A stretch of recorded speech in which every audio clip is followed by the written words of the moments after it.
मी फोनवर होतो ना, आणि मी पवार साहेबांच्या बाजूला बसलेलो होतो आणि फोन येत होते. तरी शेवटी मला पवार साहेबांनी विचारलंच की तू काय एवढ्या हॉस्पिटलमध्ये काय बोलत होता. म्हणलं एक पत्रकाराचा ऍक्सिडेंट झाला तर तो सिरियस आहे.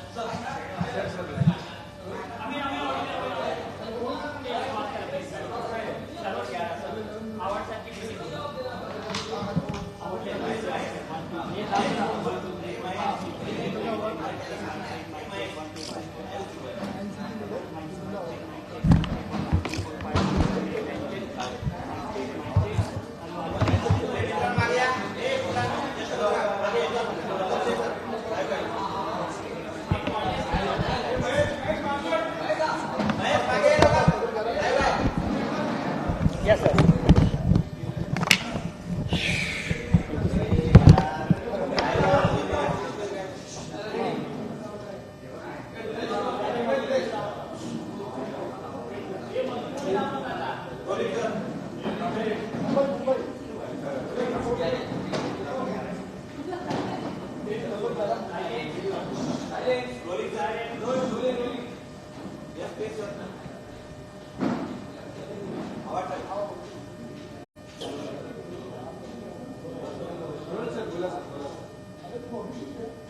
कालच्या निवडणूक आयोगामध्ये झालेल्या वादविवादाविषयी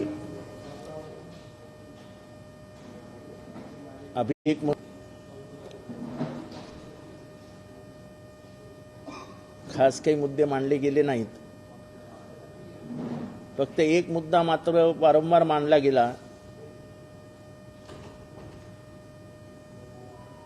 तो मुद्दा अतिशय वेदनादायी होता आणि एक वेळ अशी आली की माझ्यासारख्या माणसाच्या डोळ्यात अश्रू उभे राहिले. मी कालपर्यंत ह्या गोष्टीवर विश्वास ठेवायचो की या सगळ्यांचं दैवत खरं तर पवार साहेबच आहेत, पण राजकीय म्हणजे शरद पवार साहेबांना हुकुमशहा म्हणणं आणि त्यांनी कधीच पक्षामध्ये वागलेच नाहीत हा आरोप मला वाटतं कालपर्यंत जे विठ्ठल म्हणत होते, काल आमचे साहेब दैवत आहेत आम्हाला, आम्ही साहेबांच्या विषयात आमच्या मनात काहीच नाही आहे असं म्हणणाऱ्यांना मी प्रश्न विचारू इच्छितो की तुम्ही असं कसं म्हणू शकलात की साहेब हुकुमशहा आहेत. साहेब लोकशाही न मानणारे आहेत. हे तुमचे वकील कसे काय म्हणू शकले. साहेब स्वतः 2 तास निवडणूक आयोगाच्या ऑफिसमध्ये बसून होते, सुनावणी ऐकत होते. ठीक आहे, साहेब बोलून दाखवत नसतील, पण त्यांनाही कुठेतरी एक भावनिक हल्ला झाल्यासारखं वाटलं होतं की ज्या माणसाने आयुष्यभर लोकशाही मूल्यांचा आदर केला, मुख्यमंत्री पदाचा राजीनामा दिल्यानंतर 1 तासही ते कधी त्या घरात राहिले नाहीत.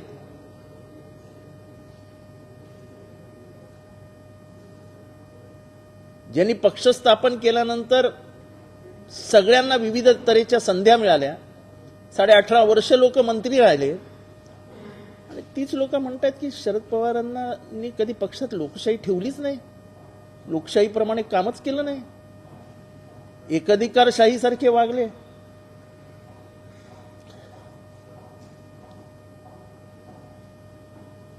हुकुमशहासारखी म्हणजे मला त्या वकिलाचं बोलणं ऐकून असं वाटलं की कशासाठी लढतोय आपण, कुठली नीती, कुठली मूल्य. म्हणजे हे घरात बसल्यानंतर यांना फोन येणार की तुम्हाला अमुक अमुक मंत्री केलेलं आहे, जा शपथविधी करा. या सगळ्या त्यांच्या भावनिक स्वातंत्र्याचा काय फळ मिळालं त्यांना? तर ते हुकुमशाह आहेत. मला महाराष्ट्रातल्या एका माणसाला हे वाक्य पटतंय का सांगावं की शरद पवार हुकुमशहासारखे वागतात आणि त्यांनी पक्षामध्ये लोकशाही जिवंत ठेवली नाही. एवढंच होतं तर मग शरद पवारांना सोडून जायचं होतं आणि सांगायचं होतं, साहेब तुम्ही लोकशाहीवादी नाही आहात, आम्हाला तुमच्या पक्षात राहायचं नाही आहे, आम्ही स्वतंत्र पक्ष काढतो आणि स्वतंत्ररित्या आम्ही हा पक्ष चालवतो. त्यांच्या हातातलं बाळ आता वाढल्यासारखं झालंय, मोठं होतंय. ते झाड तुम्ही उपटून फेकण्याचा प्रयत्न करताय, त्यांच्या हातातनं घेण्याचा प्रयत्न करताय. तोपर्यंत ठीक आहे, चला समजू शकतो राजकारण आहे. पण काल जे काय तिथे बोलण्यात आलं वकिलांमार्फत ते मात्र सहन न होणार होतं. आणि इतकं असंवेदनशील होणं हे ज्यांनी त्यांच्याकडनं सगळं घेतलं त्यांना शोभत नाही.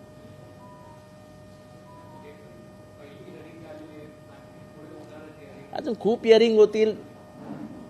हे काय पहिल्या हिअरिंगमध्ये किंवा 2 हिअरिंगमध्ये संपणारं प्रकरण नाही आहे. अजून खूप हिअरिंग होतील. पण तुम्ही शरद पवारांना इलेक्शन कमिशनच्या दारावर नेलत, त्यांना तिथे बसायला लावलं, तुमच्या वकिलांनी त्यांच्यासमोर हे सगळे उद्गार काढले. तुमच्या मनाला स्वतःला रात्री हेच उत्तर शोधावं लागेल, आपण काय करून बसलो आहोत.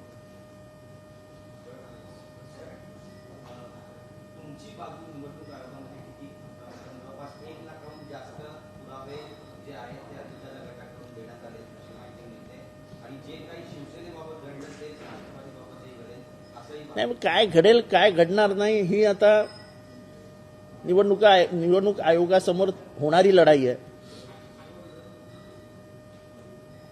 प्रारंभी बोलताना अभिषेक मनू संघवी यांनी काही मृत इस्मांचे ॲफिडेव्हिट्स दाखल झालेत असा उल्लेख केला. आता हे पुरावे वगैरे नंतर सादर केले जातील, त्याच्यात काही हे नाही आहे. प्रश्न टेक्निकॅलिटीजचा नाही आहे, प्रश्न लिगॅलिटीजचा नाही आहे, प्रश्न संवेदनशीलतेचा आहे. की ज्या माणसाने तुम्हाला अंगाई गीत गाडून वाढवलं, तुमच्या प्रत्येक प्रसंगात जो माणूस पहाडासारखा तुमच्या मागे उभा राहिला,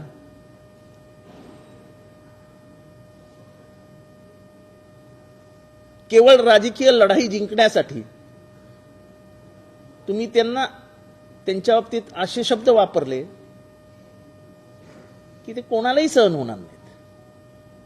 ही was running the party like a personal fiefdom हा शब्दच मुळे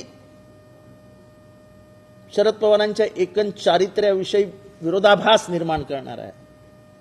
शरद पवार साहेबांनी आयुष्यात कधी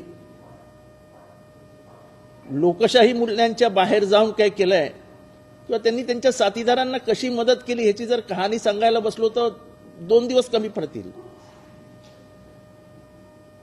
प्रत्येकाच्या जीवनामध्ये आलेल्या प्रसंगांना राजकारण सोडून सुद्धा मदत करणारे शरद पवार आहेत. बहीण भावांची भांडणं, नवरा बायकोची भांडणं, 2 घरातली भांडणं, यासाठी सगळ्यांना वेळ देणारे शरद पवार आहेत. महाराष्ट्रातले अनेक व्यापारी कुटुंब आहेत की त्यांच्या घरामध्ये काही वादावाद झाल्यानंतर तह करण्यासाठी शरद पवारांना निवडलं जातं. कधीच कोणाबद्दल पर्सनल द्वेष नावाची गोष्टच नाही. अशा माणसाला तुम्ही आरोपी म्हणून समोर बसवता आणि म्हणता की तुम्ही संस्थानिकासारखे वागता.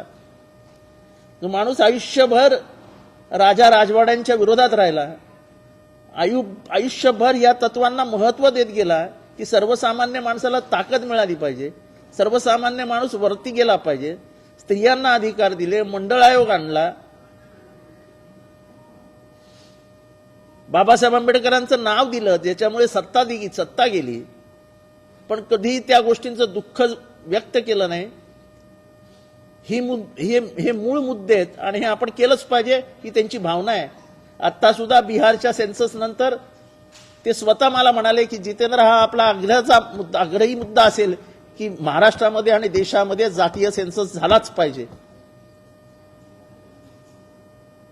वयाच्या 84व्या वर्षी त्या माणसाचं हृदय आजही महाराष्ट्रासाठी धडधड धडधड धडधड करत असतं. त्याच्याबद्दल कालचे उद्गार हे दुर्दैवी होते, अनाकलनीय होते. आणि आपण आपल्या वकिलांनी आपल्याला काय ब्रीफिंग केलं, आपण आपल्या वकिलाला काय सांगितलं हे मला माहीत नाही, पण कमीत कमी ह्याच्यापुढे तुमचा वकील हे बोलणार नाही याची काळजी घ्या.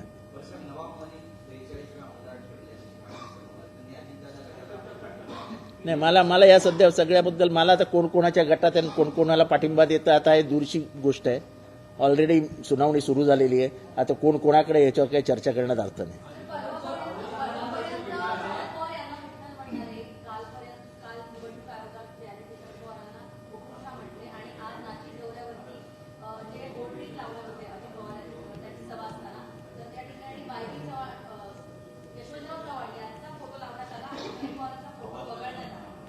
नाही, आता फोटो कोणाचा वगळा नका वगळू.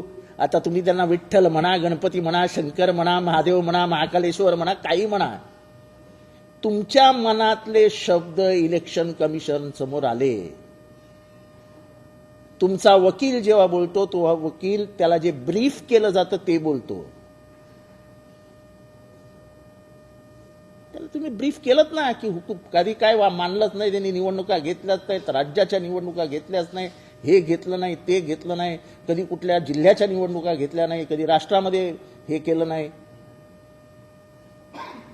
ह्याच्या आधी पण बोलले ना, विदर्भामध्ये पक्ष वाढू दिला नाही, आम्हाला कधी स्वातंत्र्यच मिळालं नाही.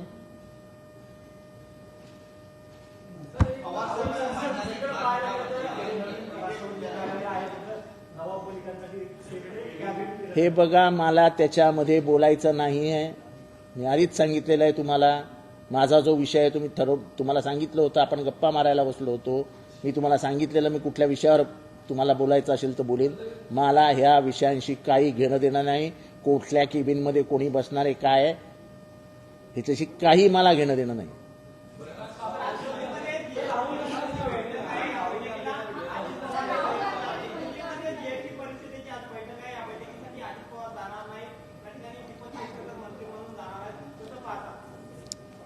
मला काय करायचंय, त्यांना ते महत्वाचं वाटत नसेल तर ते त्यांना विचारा ना, मला काय माहिती ते का जाणार नाही.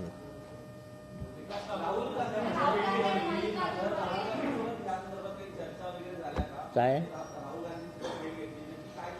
इन्फॉर्मल डिस्कशन होतं, काहीही चर्चा झाली नाही.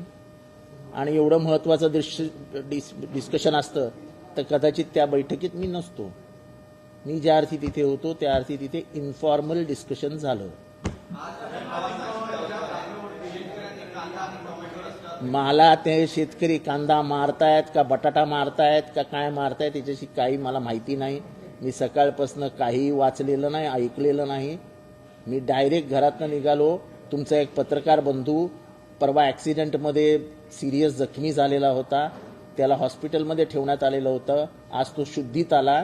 त्याची माहिती घेण्यासाठी डॉक्टरकडे गेलो आणि त्या डॉक्टरकडनं काही कॅन्सरची पोरं अख्ख्या भारतातनं बोलवली होती आम्ही. आज आमच्या एका कार्यकर्त्याचा वाढदिवस होता म्हणून त्या कॅन्सरच्या मुलांना भेटलो आणि मी डायरेक्ट तिथे तुमच्याशी बोलायला आलो.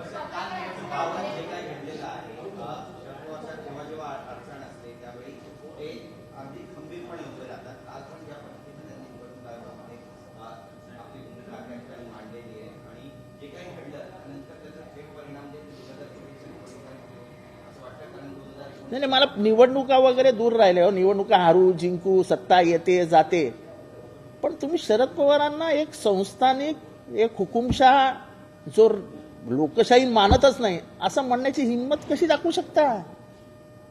18.5 वर्ष मंत्री तुम्ही होतात ना, शरद पवार होते का? तुम्हाला काय मेहनत करावी लागली होती का की शरद पवारांच्या घराच्या बाहेर 10 तास उभे आहेत?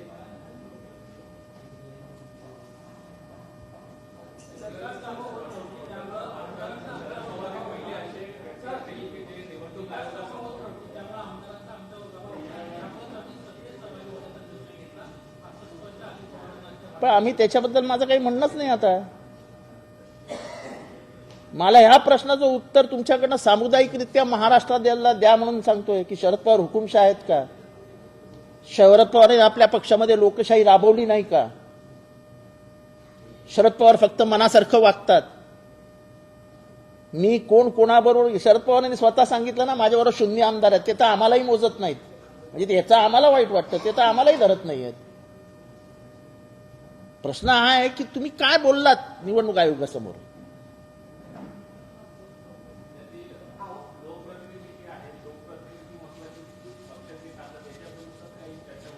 असं आहे की ते जे मांडतायत ते त्यांच्याकडे मांडायला मुद्दे कमी असल्यामुळे ते ऑर्गनायझेशनल सपोर्ट ह्याच्यावर बोलायलाच तयार नाहीत.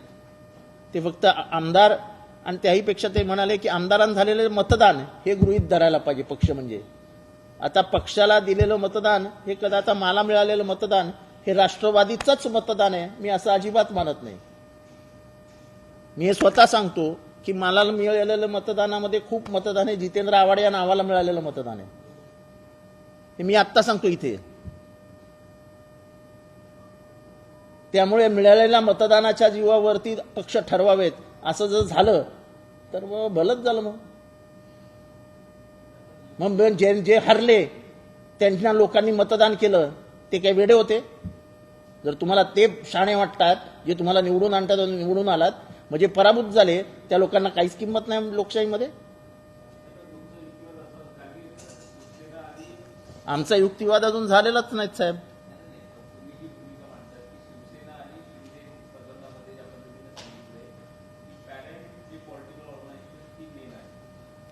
नाही, असं आहे की जे सर्वोच्च न्यायालयाने जे निर्णय दिले त्याचं पान मला तोंडपाठ आहे. त्याच्यात क्लिअर कट लिहिलेलं आहे, the legislative party cannot be termed as a political party and the head of the political party has every right to appoint whip and the leader of the party. And whip is a connecting between the political party and the legislative party. So he controls it. इतकं सगळं clear आहे. त्यांनी निवडणूक आयोगाने कुठले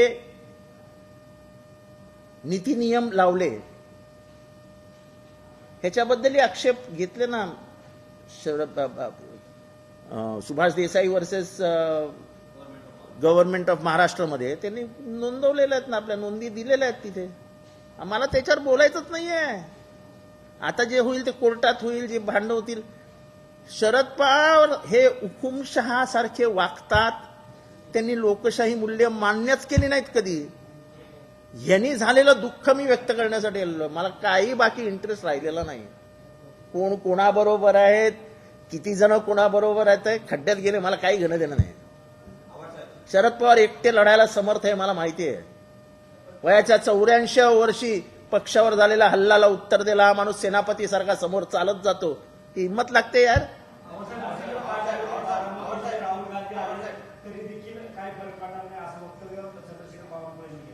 काय बारामतीमध्ये राहुल गांधी आले तरी देखील काही फरक पडणार नाही असं वक्तव्य चंद्रशेखर बावनकुळे यांनी केलं. त्यांना तिकिटाचं स्वतःचं बघायला सांगा.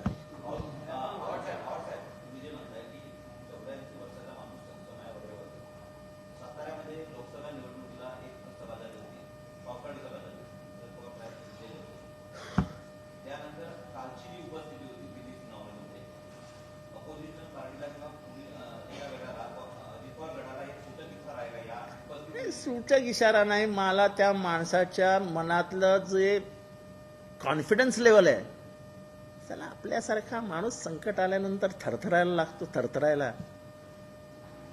मी काल दिवसभराचा त्यांचा प्रोग्राम माझ्या डोळ्यासमोर आहे. 1 मिनिटाची विश्रांती घेतली नाही त्यांनी, 1 मिनिटाची.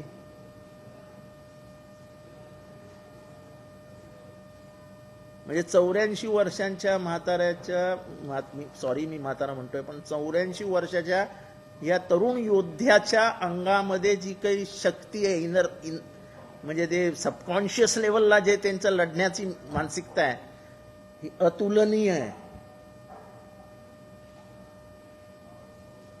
फक्त माझा प्रश्न एवढाच आहे, विठ्ठल कुठे हरवला? तुमचा गणपती, तुमचा शंकर, तुमचा महादेव कुठे हरवला?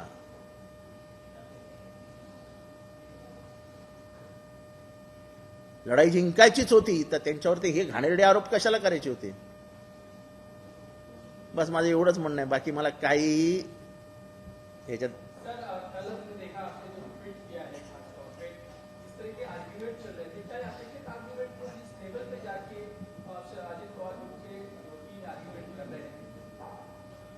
देखो ऐसा है, मुझे ये उम्मीद नहीं थी कि शरद पवार जी को एक संस्थानिक कहा जाएगा और वो लोग गणतंत्र के कोई मूल्य को मानते ही नहीं ऐसा कहा जाएगा, ये उम्मीद मुझे नहीं थी।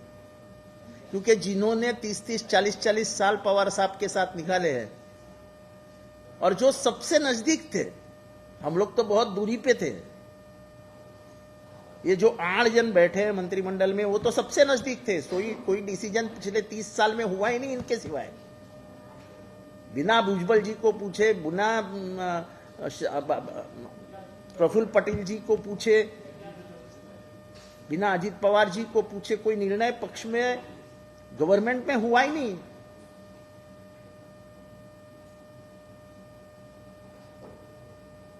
तो जो इनके इतने नजदीक थे, इतने दिन उनके साथ निकाले थे, उनका वकील ये कहता है कि शरद पवार हुकुमशाह के जैसे बर्ताव करते हैं और पार्टी में हुकुमशाही चलती थी। He ran the party like his personal fiefdom. फिफ्डम इस शब्द का अर्थ निकालो। ये फिफ्डम ये शब्द का इस्तेमाल किया गया, ये फिफ्डम का आप अर्थ निकालो, फिर आपको समझेगा मेरे दिल का दर्द क्या है। लगता है जिस आप कह रहे हैं कि थोड़ी देर पहले अजित पवार को लेकर एक सभा में कहते हैं कि हमें ये निर्णय लेना पड़ा क्योंकि हम पे दबाव था हमारे तो आपको निर्णय लेना पड़ा तो आप अपनी पार्टी बना लो ना। जिस पौधे को शरद पवार जी ने लगाया, जिसको सींचा, जिसको बड़ा किया, जिसके फल आपने खाए, आपको अगर मंजूर नहीं था तो आप बाजू में होके एक अपनी पार्टी निकालो ना, कौन रोकेगा तुमको। लेकिन जिसने वो सब खड़ा किया, क्या उसके दुख नहीं लगेगा? आप उसके हाथ से कुछ खींच रहे हो, और कौन खींच रहा है? जिसको उन्होंने बड़ा किया है। इनमें से एक आदमी बोल सकता है कि मैं खुद अपने ताकत पे बड़ा हुआ हूं।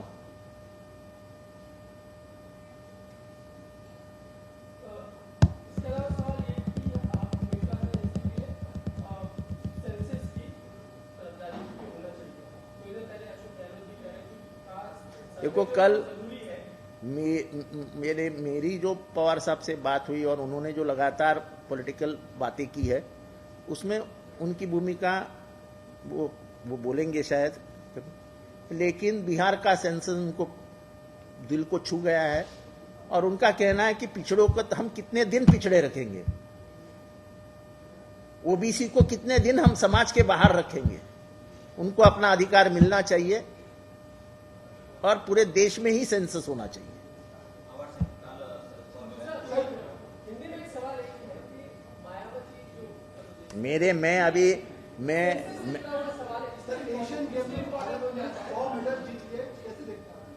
Nations are improving. They are making best use of the facilities given to them. It is a feeling of, it is a very proud feeling. You feel very proud when the members of the sports fraternity go and perform and earn medals, get medals, and हमारा sir ऊंचा हो जाता है।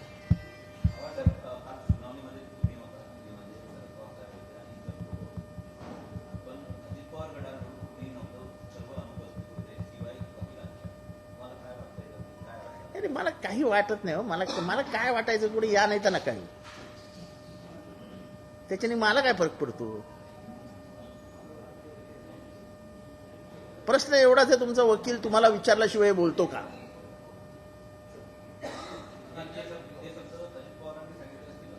मी असं कुठेही म्हटलेलं नाही, पण हे शब्द त्याच्या तोंडातनं निघतातच कसे?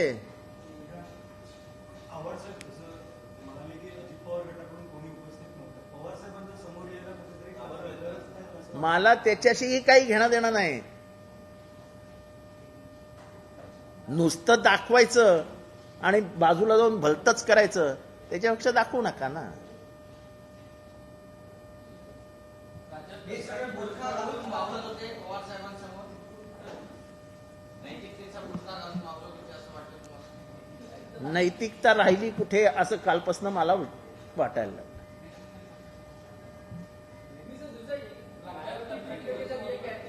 कंत्राटी पद्धतीच्या विरोधात आम्ही आहोत. तुम्ही तुमच्या मनातला जो भाव आहे की इथल्या मागासवर्गीयांना काही मिळूच नाही, ही जी तुमची पहिल्यापासूनची मानसिकता आहे, ती मानसिकता अंमलात कशी आणायची याचा जर विचार केला तर फक्त ती आपल्याला कॉन्ट्रॅक्च्युअल लेबरच्या मार्फत आणता येईल. हे ओळखल्यामुळे तुम्ही कॉन्ट्रॅक्च्युअल लेबर आणता आहात. आणि मी सांगतो, आम्हाला द्या सत्ता, आम्ही उभ्या आयुष्यात कॉन्ट्रॅक्च्युअल लेबर घेणार नाही. आणि खरंच जिथे सत्ता गरज आहे कामगारांची ते सगळे कामगार भरून तुम्ही इंजिनियर्स कॉन्ट्रॅक्च्युअल बेसिसवर घेताय. म्हणजे उद्या एखादा ब्रिज पडला तर त्याची रिस्पॉन्सिबिलिटी कशी फिक्स करणार तुम्ही? कुठल्याही शासकीय कामामध्ये रिस्पॉन्सिबिलिटी फिक्स करावी लागते की नाही? आता हॉस्पिटलमध्ये मरतायत, उद्या जर कॉन्ट्रॅक्टचे डॉक्टर असतील तर कोणावर रिस्पॉन्सिबिलिटी फिक्स करणार तुम्ही? आणि तुम्ही फक्त वाकोडेला सस्पेंड करता नांदेडच्या, आणि मग ठाण्यामध्ये झालं त्याला का नाही सस्पेंड केलं आजपर्यंत? का वाकोडे गरीब आहे म्हणून? वाकोडे मागासवर्गीय आहे म्हणून? हे काय लोकांना समजत नाही असं वाटतं का तुम्हाला? बाकीच्या डीन्सला का नाही सस्पेंड केलं जिथे जे जे मृत्यू झाले तिथे तिथे? आमच्या ठाण्यामध्ये पहिल्यांदा झाला. 4 दिवस मी बोंबाबोंब करत होतो. ऑर्थोपेडिक सर्जन तुम्ही डीन म्हणून ठेवला होता, ऑर्थोपेडिक सर्जन. काय वाटलं नाही तुम्हाला तेव्हा? आणि तुम्ही वाकोडेला सस्पेंड करून टाकता.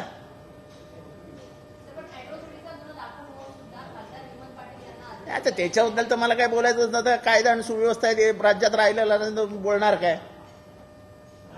आमच्या बरोबरच्या पोरांना तुम्ही तडीपार करणार, 2 गुन्हे असताना गावाच्या बाहेर 6-6 महिने राहायला लावणार, त्यांच्या घरची परिस्थिती बिघडते, त्यांच्या आईला हार्ट अटॅक येतो का? तर फक्त ते तुमचे राजकीय विरोधक आहेत म्हणून तुम्ही त्यांना तडीपारीच्या नोटीस देत असतात.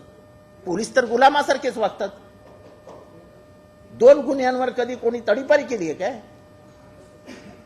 आणि तेही गुन्हे काय तर पोस्टर लावलं, हा गुन्हा आहे काय? काय बोलायचं? ठीक आहे, जाऊ द्या. मला जेवढं बोलायचं होतं तेवढं बोललं. जय हिंद, जय महाराष्ट्र.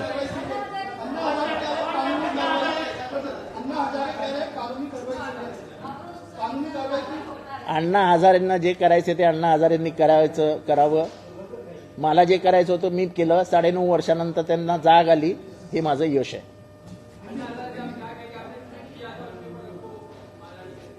वो मुझे कोर्ट में खींचे, कहीं पे भी खींचे, मुझे कोई फर्क नहीं पड़ता, मैं लड़ूंगा. पर मुझे खुशी इस बात की है कि 9.5 साल के बाद मेरे एक ट्वीट ने उनको नींद में से उठा दिया. जिसकी जितनी आबादी उसकी उतनी हिस्सेदारी, ये जो शिकूफा है ऐसा मायावती कहते हैं कांग्रेस को लेकर ट्वीट. जिसकी जितनी संख्या भारी उसकी उतनी जिम्मेवारी,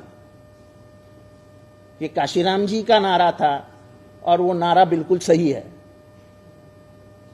अगर 85% पॉपुलेशन बिहार में बैकवर्ड क्लास है तो हम क्यों ना हमारा अधिकार मांगे? हमारा अधिकार है. शिक्षण में हमें अधिकार मिलना चाहिए, हमें काम में हमारा अधिकार मिलना चाहिए. हमको 50 में समेट के हमको दबोचा क्यों जाता है? नहीं, मेरे को मायावती जी क्या करती, बड़ी नेता है भाई. हम अपने उसूलों पे, अपने पिछड़ों के प्यार के लिए लड़ते रहते हैं. उसका फायदा मुझे तो कोई है नहीं.